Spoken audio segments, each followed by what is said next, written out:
All right, so I want to shift the focus now a little bit to relationships too.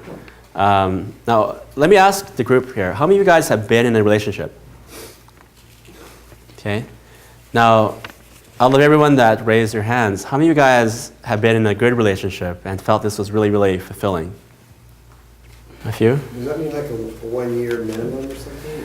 It doesn't matter how long it is. It's how you felt about this relationship. One night. One night typically is not called a relationship.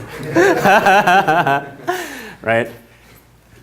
Now, how many of you guys want to be in a relationship? See, that's a real question.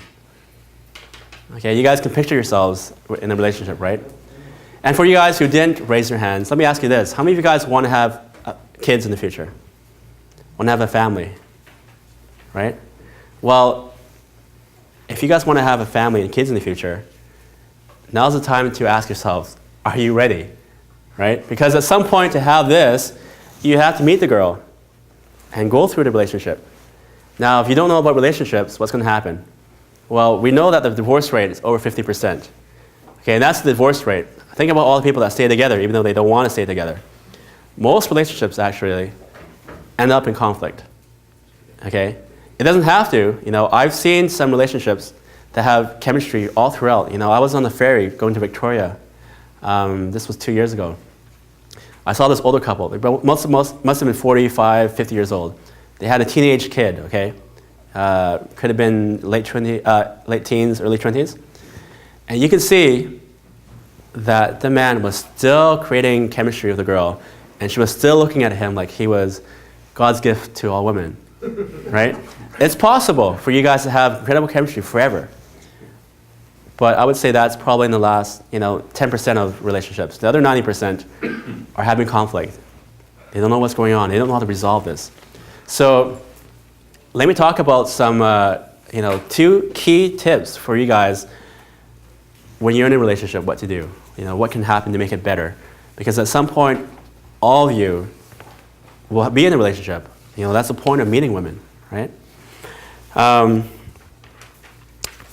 So one key about having great relationships and how they meet women, okay, is to learn about relationships.